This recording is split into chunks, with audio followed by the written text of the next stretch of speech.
Bonjour, vous me connaissez déjà, je n'ai plus à me présenter. Aujourd'hui, nous sommes dans le magnifique village de Rinanzala. Vous pouvez voir, Lionel. Voilà, Rinanzala. On a dit que dans la Nyanga, il n'y avait plus de grands villages, mais en fait, il faut aller dans les extrémités de la province pour vous rendre compte que si, il y a encore des grands villages. Mais c'est vrai qu'après, ça reste quand même un village enclavé parce que les voies d'accès, c'est très difficile. Donc, on va revenir à vous. Alors, Sarah, tu disais quoi exactement? Alors, Rinanzala est à l'image de Dilemba. C'est également un village agricole. Et nous sommes toujours dans la province de la Nyanga. Et j'ai ici avec moi deux habitants du village qui sont agriculteurs et qui pourront mieux vous parler des difficultés qu'ils rencontrent au quotidien pour pouvoir faire leur plantation et les difficultés également qu'ils vivent au quotidien en tant qu'habitants de ce village. Donc, je vous laisse la parole. Ok, alors on va commencer par lui. Comme ça, au moins il va... Moi, je me présente, je me nomme Ahmed. D'accord, Ahmed. Je suis résident à Rinanzala. Je suis jeune comme tous les jeunes. Effectivement, nous sommes des cultivateurs. Ici, mon frère et moi et plusieurs jeunes d'entre nous. Alors, nous faisons face à plusieurs difficultés. Alors, Ahmed, excuse-moi, vous êtes Gabonais? Oui, je suis Gabonais. Parce qu'on a remarqué quand même qu'à Dilemba, il y a aussi beaucoup de Congolais. Oui, il y a la communauté congolaise ici qui est avec nous. Mais donc vous êtes Gabonais? Nous sommes Gabonais. Bon, par votre accent, ça se sent. Et bon, après, je pense qu'il faudrait nous expliquer d'abord, c'est quoi Rinanzala? Qu'est-ce que ça signifie?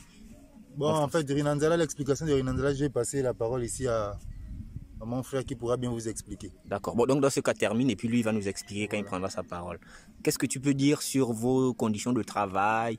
Qu'est-ce que vous attendez pour pouvoir continuer à nourrir les Gabonais qui souhaitent manger la nourriture produite chez eux par des Gabonais? Voilà. Les conditions de travail ne sont pas meilleures ici. Elles ne sont pas meilleures parce que nous faisons face à plusieurs difficultés. Lesquelles? Notamment, d'abord, nous ne pouvons pas planter en dessous. Nous, pour pouvoir planter déjà, nous devons aller au-dessus. Je ne sais pas si vous voyez. Oui, ça se voit. Les grandes montagnes, on voit, oui, voilà, on voit que... Tout simplement parce que nous devons fuir les éléphants premièrement. Donc nous avons ici déjà une bataille entre faune et homme, donc particulièrement les éléphants. Ça nous empêche déjà de pouvoir exercer notre profession cultivatrice déjà. Deuxièmement, nous faisons encore face à plusieurs difficultés, dont je vais citer la route. Parce qu'aujourd'hui, nous produisons la banane, mais nous ne pouvons pas acheminer notre production à tout moment ou quand nous voulons. C'est-à-dire qu'il y a des difficultés. Si tu pouvais vendre dans la semaine ou dans le mois 5 fois, tu es obligé de vendre une fois ou 2 fois. Et ça fait assez que la banane ou tout ce que nous produisons, les tarots, la banane, les tubercules, tout, parfois c'est obligé de pourrir dans la brousse.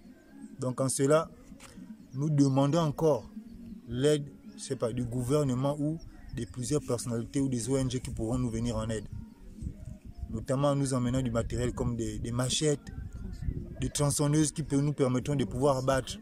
Voilà. Pourquoi pas des tracteurs et des motocyclettes? Des tracteurs et des motocyclettes parce que ça nous permettrait d'acheminer notre matériel facilement, notamment comme à la ville de Chibanga ou bien à plus. Parce que Rinanzala, c'est un des villages aujourd'hui qui produit, et Dilemba, ces deux villages produisent suffisamment de bananes.